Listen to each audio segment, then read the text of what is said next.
Palavrinha, 17 de julho de 94. Santa Bibiana, rogai por nós. A confiança, como tudo que existe na Igreja Católica, é razoável. É uma coisa que tem uma razão de ser, que tem seu motivo.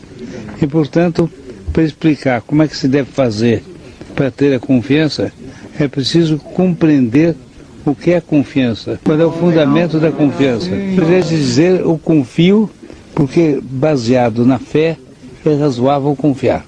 Então, o que é que tem a confiança de razoável? É o ponto. O ponto se verifica da seguinte, se desenvolve da seguinte maneira. Há situações, há condições, etc., a respeito das quais Nosso Senhor faz uma promessa formal e que Ele dará certa coisa em certa situação. E nessas condições a gente deve crer e crer absolutamente porque é a palavra dele. Por exemplo, Ele disse, portanto, antes de Ele morrer, antes de a Igreja começar a viver esta vida tão unida a Ele misticamente, sobrenaturalmente, mas tão profundamente separada dele, sensivelmente. Bem, então, ele disse o seguinte, que os que o seguirem, ele falava, sem falar da morte dele, e dava a entender que era depois de ele ter morrido. Que os que falassem em nome dele, que pregassem, que ensinassem, que batizassem, que convertessem, etc., estes seriam perseguidos pelos homens. Então seriam caluniados. Nosso Senhor diz que quando viessem, nos fizessem acusações, etc., nós não tivéssemos preocupações ou medo com o que diríamos, porque o Divino Espírito Santo poria em nossos lábios as palavras da réplica necessária. Então, se acontecer de algum dos senhores ser arrastado ao banco dos tribunais, diante de juízes iníquos, de testemunhas falsas, etc., para ser processado, porque creu em nome de Nosso Senhor, porque essa é a coisa certa, porque pregou no nome de Nosso Senhor, pregou a verdadeira doutrina da verdadeira igreja, não esteja quebrando a cabeça e se torturando para saber o que deve dizer. Prepare o que deve dizer, mas tenha certeza que o melhor do que ele dirá não é o que ele dirá, é o que por os lábios dele falar o Espírito Santo. E confie. Aqui está a palavra-chave, confiança. Tenha confiança, porque é uma promessa de Nosso Senhor que isso acontecerá. As palavras de Nosso Senhor não precisariam de contraprova. Ele falou, aquilo é. Em todo caso, é certo que ele ao longo da história da igreja dele, a providência dispôs que inúmeras vezes católicos tivessem que comparecer diante de tribunais a responder, etc. E quando tiveram que responder, num número impressionante de casos, as respostas foram extraordinárias.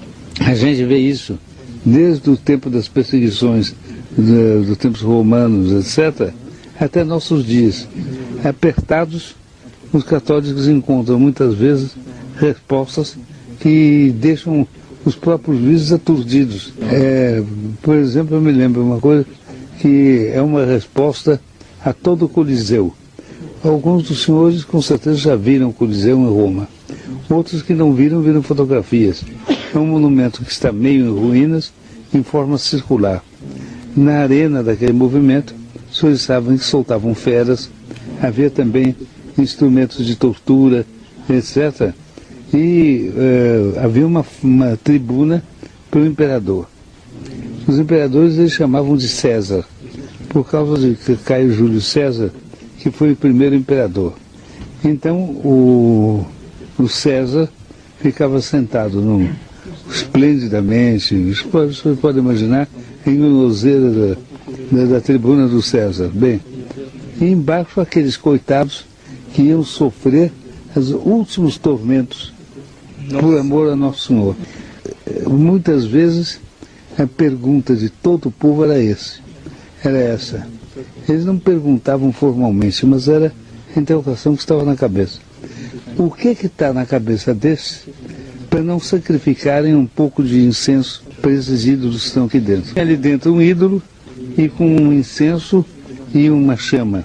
Se eles pegassem um punhadinho de incenso e jogassem em cima do fogo, então subisse aquela fumaça de incenso queimado que todo o César via e todo mundo via, então era prova de que eles tinham adorado aquele ídolo como Deus. Porque os romanos tomavam este gesto como expressivo de adoração.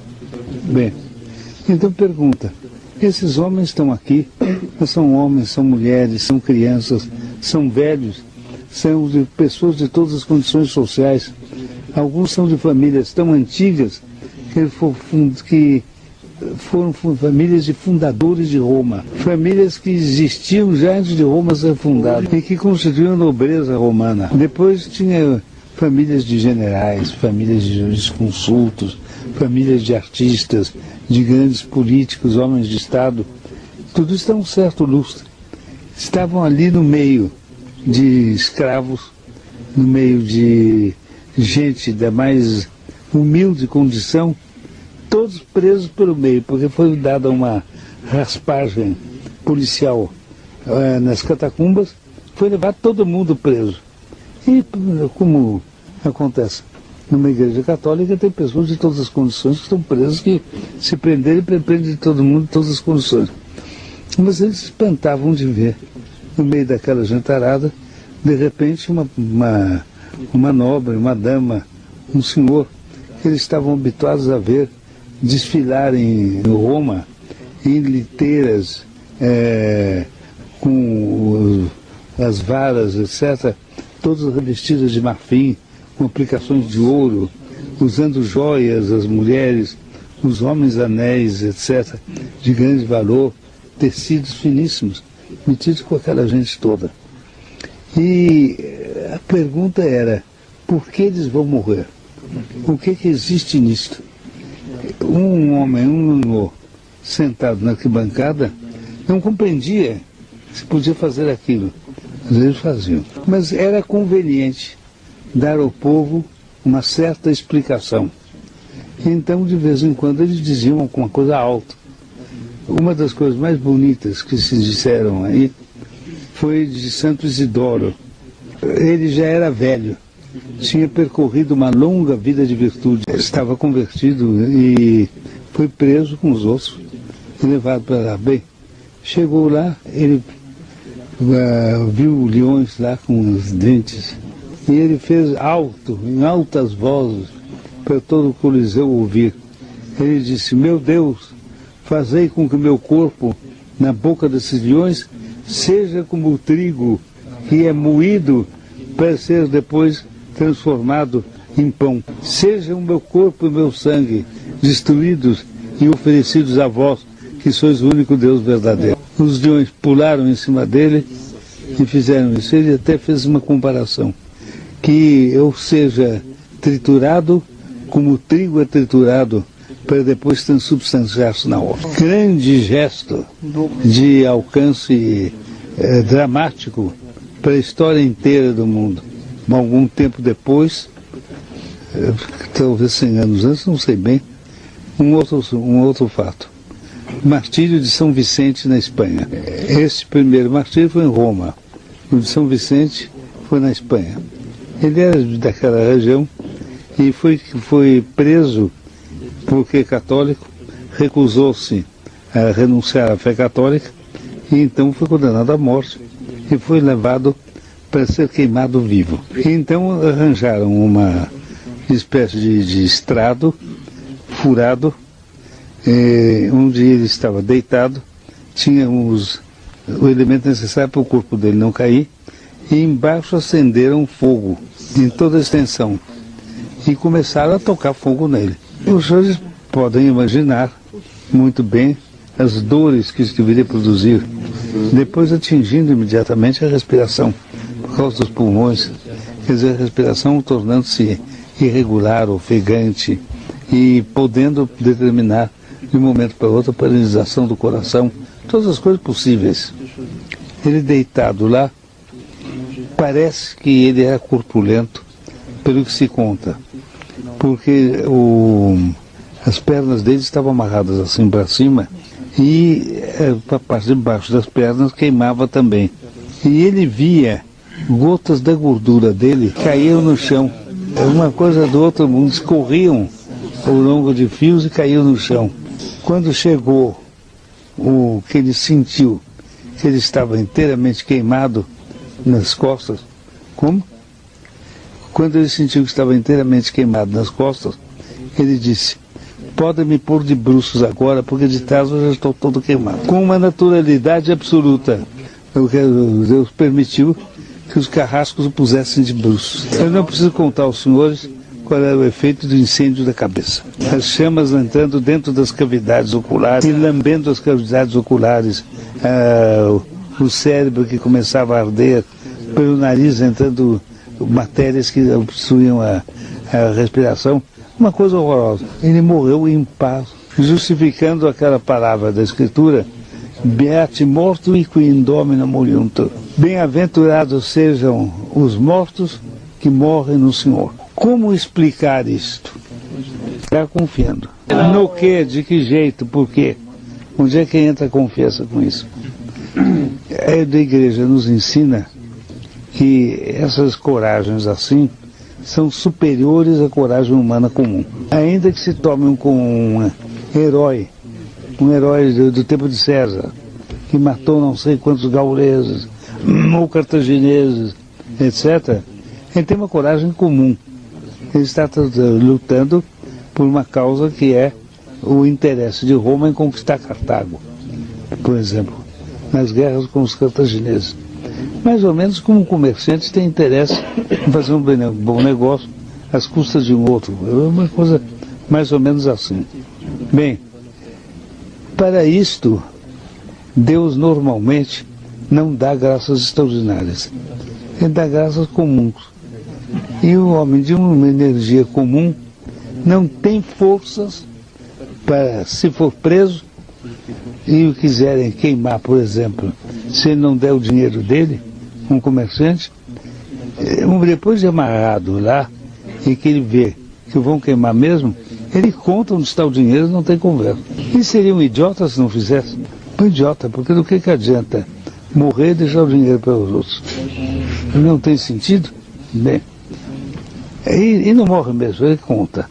Agora, o que é que leva esses heróis da fé católica a não contarem? O que leva esses heróis a não contarem é o sobrenatural. Quer dizer, a graça de Deus é uma graça, é uma criatura de Deus, mas que é uma participação criada na vida de Deus, que é uma vida incriada. Deus não foi criado, Ele é o Criador, mas tem uma certa participação na graça, que é a pessoa que Ele manda essa graça, e que é capaz, então, de coisas de que o gênio humano, a força humana não seria capaz.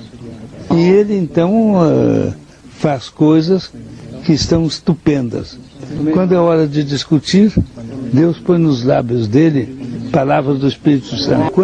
Quando é hora de arder, Deus dá-lhe uma coragem que faz com que ele enfrente o fogo como um outro comum enfrenta uma brisa. Os mártires, na véspera da noite em que eles deviam ser, na véspera do dia em que eles deviam ser queimados, os mártires passavam por essa coisa. Os romanos mandavam pegá-los e prender na tardinha, numa espécie de gaiola grande, onde cabiam várias pessoas, uma prisão, mas toda de metal. E eles ficavam lá dentro, sem proteção nenhuma contra vento, contra chuva, contra nada, pura e simplesmente ali. E a pequena distância deles ficava outra gaiola, com as feras que iam comê-los no dia seguinte. Mas a essas feras eles não davam comida. E as feras, quando não tem comida, uivam. Então o romano, meio adormecido, esperando o tempo para ir ser sacrificado, acordava com um uivo de leão, rasgando as solidões do Coliseu. E o que vinha ao espírito? Amanhã esse leão está te comendo. Era para eles terem medo. E havia gente que chorava de medo. Mas chorava de medo por quê? Porque eles tinham medo de apostatar. No que consistia a confiança? Dizer, eu sou débil, eu estou sentindo medo, eu sei que se eu estiver nesse estado de espírito, na hora do leão, eu posso sair correndo.